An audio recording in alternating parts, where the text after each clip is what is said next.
As Tony knows, I do comedy all over the United States, Muncie, Kalamazoo, all the big towns, you know. Mostly comedy clubs, but also special events. And I want to share with you my favorite gigs of all times are recovery comedy shows, like AA conventions, NA conventions. They are the bomb. Here's why. It is virtually impossible to shock or offend a group full of recovering alcoholics or drug addicts.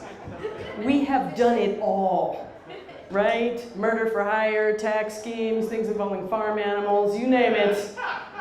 We've either done it all or seen it all and turned state's evidence to avoid incarceration.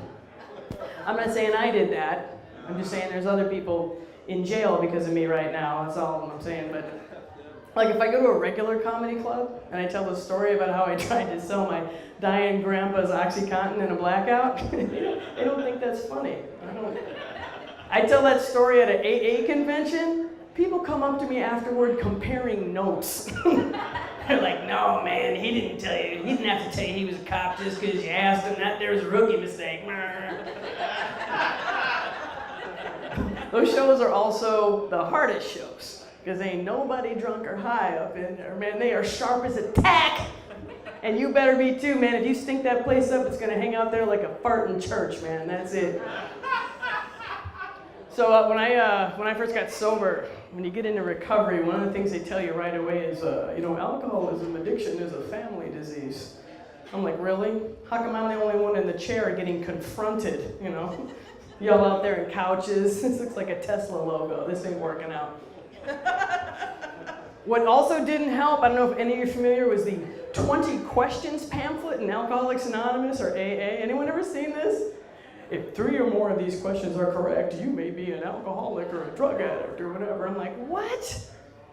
Alcoholics and druggies have PhDs in rationalization and denial, man. Are you kidding me? I'll take your damn test. No problem. I passed with flying colors, sister. I was like, okay. Is drinking or using affecting your reputation? Nope. Everyone knows I'm a drunk and a cokehead. Next. Are you losing time at work because of your using? No. I use on the job. That's right. Don't worry, it's just kindergarten. Teaching was easy. I'm kidding, I was an airline pilot. Totally different.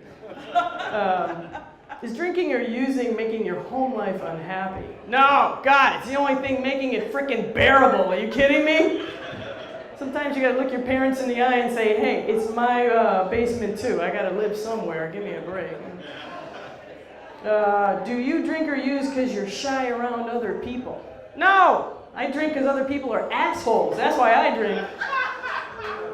So I thought about it and I was like, I should write these questions. I will have people come to their moment of clarity much quicker. I'm going to try a few of them out on you. It's like, have you ever bought drugs and alcohol with coins?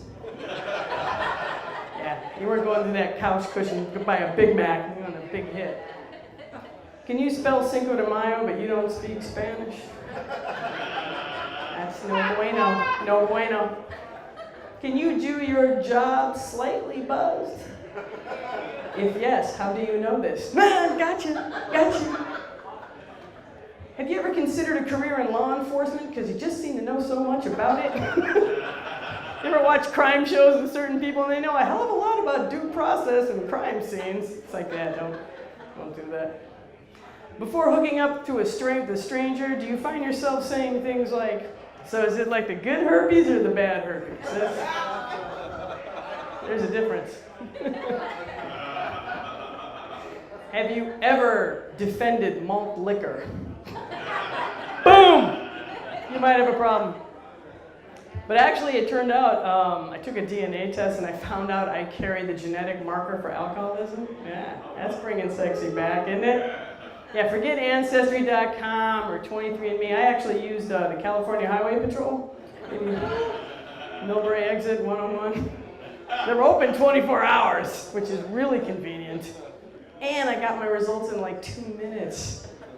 The test is free. The results will cost you $10,000, but let's move on. I'm not bitter. Yeah, so I don't drink and use anymore, and even though it's like the best decision I ever made, some of my friends and family, thank you. You're supportive, they aren't. I have this conversation at least once a month. "Oh, Julia, yeah, you don't drink anymore, right? But you can still have a little glass of wine with dinner, right?" I'm like, "Yeah, sure. Me and Lindsay Lohan, what the hell's wrong with you? No, I don't want a little glass of heroin with dinner. What the fuck? You trying to kill me? Like, it's not alcohol because it's in a little glass. Sip, sip, sip, sip." Or the other one, it's like, "Well, Julia, you don't look like an alcoholic." "Oh, my bad. I'm sorry, I left my spare some change sign in my urine-caked pants at home. I'll never let that happen again." It's like, we can't all look like Steve Bannon. That doesn't work. I mean, some of us do. But we also look like doctors, lawyers, accountants, heads of the PTA, y'all, heads of the PTA. You know that skinny witch with the blonde girl with the 3 perfect kids in the minivan? Yeah, she's snorting Adderall off the back of a sippy cup in the middle school parking lot. Trust me, that's not just coffee keeping her skinny. Not unless Starbucks has a meta frappuccino I don't know about, man. Or my other favorite, it's like, "God, Julia, we used to party together and gosh, I don't have a problem. What did I miss? Like, how much were you using?" It's like, how much was I drinking? I didn't know I was gay till I was 36. That's a lot of Michelob. That's a lot of powder. I don't have time to be gay. I'm too busy overachieving. Busy. I might have been playing for the wrong team, but my house was clean, y'all. My house was clean. So one of the gifts of sobriety is I actually have a family now, which is great. The only problem is I started when I was 45. Yeah, that's not plan A, having a kid in your 20s. This is like plan F. Yeah, fudged. That's me right there. Yeah. Didn't do it. It's probably better that way. My kids would be wards of the state of California or dead if I had started back then. The only problem is all my friends who had kids, they're all empty nesters now, right? So they call me every once in a while just to stick it in my face. So my friend called me Saturday night, 8 o'clock. "Hi, Julia, what you doing?" I'm like, "Nothing, bitch, you know this. That's why you called me Saturday night at 8. Okay. So like an idiot, I take the bait. And I'm like, "Okay, what are you doing?" She's like, "Well, we got a great fare. We're going to Paris next weekend." I'm like, "Really? Paris, France? Wow, yeah. You know where I'm going next weekend? Chucky freaking Cheese, man. Any of you don't know, you look single. Chucky Cheese is hell on earth for parents, all right? It's the epicenter of bad hygiene, health and safety code violations, bad parenting, and vomit. Like somebody thought it was a great idea to take a bunch of kids, fill them up with junk food and sugar, and overstimulate them with electronics, like under one roof, right? It's like Vegas for kids. Just without the cigarettes and the prostitutes, which is why I go to Vegas. But anyway, it's like a horrible, horrible place. And my friends, they just don't understand, because they did plan A. Well, I think the plan was actually to go do shooters at TGI Fridays and woo, baby time. That's what happened. But she said, "Yeah, we got that fare from a friend of ours at the wine tasting club I'm in." I'm like, "Wine tasting? Is that what we're calling it now? Okay. Is that like that cocaine sniffing club we were in college, Clea? That's great." But I'll leave you with this. So the other day, my son is 10, right? And I'm doing the laundry, and I look down and I realize it's all his.